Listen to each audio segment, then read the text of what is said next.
दोस्तों अपनी यूपीएससी के प्रिपरेशन में ना प्राचीन इतिहास बहुत इंपॉर्टेंट होता है और वेरी वेरी इंपॉर्टेंट होता है। इससे हर साल जो है प्रीलिम्स और मेंस में क्वेश्चन पूछे जाते हैं और आज मैंने उसी को डिस्कस किया है कि आप जो है कम टाइम में जो है प्राचीन इतिहास के वेरी वेरी इंपॉर्टेंट टॉपिक को समझ करके जो है इसके सिलेबस को समझ करके बहुत अच्छा स्कोर कर सकते हैं, क्योंकि मैंने जो वेरी वेरी इंपॉर्टेंट है जो हर साल यूपीएससी इसका मनपसंद होता है और इससे क्वेश्चन पूछे जाते हैं उसको जो है डिस्कस कीजिएगा। तो इसको अच्छे से देखिए जिससे आपका एंशिएंट यानी कि प्राचीन इतिहास बहुत अच्छे से कंप्लीट होगा। ठीक है, तो पहला अगर आपको पढ़ना है तो बौद्ध धर्म और जैन धर्म को पढ़ लीजिएगा, बहुत इंपॉर्टेंट होता है, इससे हर साल क्वेश्चन पूछे जाते हैं। ठीक है, इसका जो है धम्म है या इसका प्रचार है या इसका जो जैन संगति बौद्ध संगति हो गया, इसके जो है ग्रंथ हो गए, वेरी वेरी इंपॉर्टेंट। 3 नंबर में होता है संगम साहित्य। संगम साहित्य कुछ आप मेडावल हिस्ट्री का भी कहीं ना कहीं अर्ली मेडावल हिस्ट्री का पार्ट होता है, तो इसको देख लीजिएगा, इंपॉर्टेंट क्वेश्चन आप इसको करके कर सकते हैं। दक्षिण भारत का प्राचीन व्यापार पूछा जाता है हर बार, जो है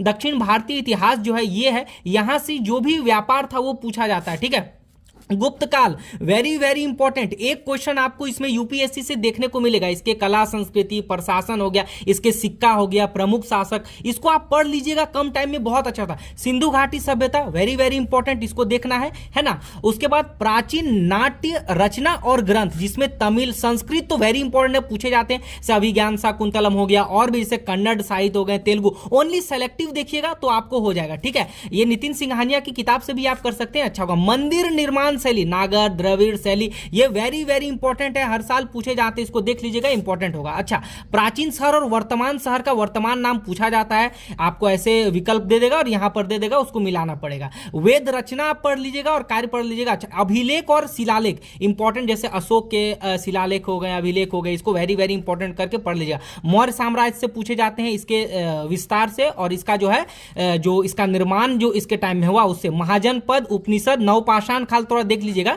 अगर काल से पूछेगा प्रागैतिक काल, नवपाषाण काल है ना, तो उससे नवपाषाण से चांसेस ज्यादा रहता है। उपनिषद से भी कभी कभी एक आध क्वेश्चन पूछ लिए जाते हैं। देन एक बहुत इंपॉर्टेंट, प्राचीन नदियों के नाम और व्यापार जो उसके टाइम में होता था, परुष्णी हो गया, सिंधु नदी के टाइम में गंगा के वादी क्षेत्र में जो साम्राज्य उत्पन्न हुए उससे व्यापार कहां कहां तक गया। अच्छा, 18 नंबर में प्राचीन मौर्य वंश के जो है आप इसको जो मौर्य वंश के पश्चात जो है राज्य का जो उदय हुआ उसको पढ़ लीजिएगा। जब मौर्य साम्राज्य का जो है जब ये हुआ उसका क्षय हुआ, तब उसके बाद कौन कौन, जैसे उत्तर पश्चिम में कौन कौन मौर्य के बाद शासक आए। दक्षिण भारत में जैसे दक्कन पर या दक्षिण भारत पर जैसे आपका ये आप देख सकते हैं सातवाहन आ गया। मध्य भारत में जैसे सुंग का जो है शासन थोड़ा आ गया था, और भी छोटे छोटे साम्राज्य जैसे कुषाण हो गया, कनिष्क हो गया, इसको पढ़ लीजिएगा, इंपॉर्टेंट है। इसके बाद का अच्छा 19 नंबर में प्राचीन साम्राज्यों के व्यापार एवं अन्य देशों के साथ जो व्यापार था उसको देख लीजिएगा। अच्छा, 20 नंबर में महत्वपूर्ण प्राचीन शासकों के जो है क्या क्या निर्माण, जैसे महत्वपूर्ण शासकों द्वारा क्या क्या निर्माण किए गए, अशोक के अभिलेख शिलालेख कहां कहां पर थे, ये इंपॉर्टेंट होता है।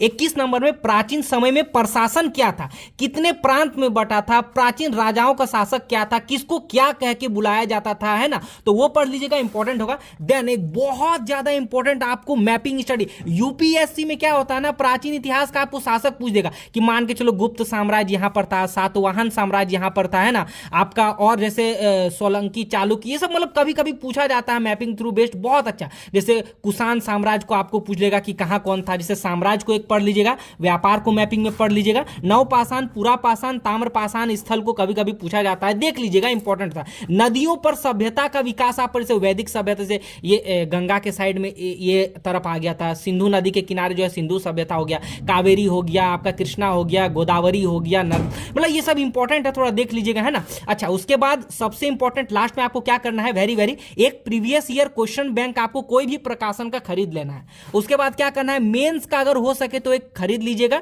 अगर पॉसिबल हो तो, क्योंकि आंसर राइटिंग में आपका काम देगा। सिलेबस को क्या करना है, डाउनलोड करना है, ध्यान रखिएगा सिलेबस बहुत बड़ा पेज का है, 150 पेज के आसपास करीबन है, तो आपको पेज नंबर 32 पेज यानी 30 से लेकर के 36 तक 6 पेज का डाउनलोड करना है, जिसमें आपको जीएस का कंटेंट आ जाएगा, प्री का कंटेंट आ जाएगा, ये सब आ जाएगा, और आपका जैसा ऑप्शनल है उसके अनुसार उसको प्रिंट करवा लीजिएगा। ये 15 से 20 रुपए में आपका हो जाएगा। ठीक है, तो बहुत इंपॉर्टेंट टॉपिक को आप पढ़िए, इस टाइप से करिए, मैपिंग स्टडी के करिए, कभी कभी प्री में ये पूछा जाता है। बाकी देखो ये जो मैंने टॉपिक बताया ना, जो मैंने 21 टॉपिक ओनली बताए, इसको क्विक रिवीजन करो, एक दिन में अगर एक भी करोगे तो जल्दी आपका मुझे लगता है 15-20 दिन में खत्म हो जाएगा। ठीक है, तो जल्दी कर सकते हैं। बाकी इसी तरह के अगर नोट्स वगैरह या इंपॉर्टेंट गाइडेंस है तो हमारे ग्रुप में ऐड हो सकते हैं, है ना। कमेंट सेक्शन में मैंने नंबर दे दिया। चलिए इसको अच्छे से पढ़िए, कम टाइम में अच्छा रिवीजन कीजिए। मिलते हैं नेक्स्ट वीडियो में, राइट।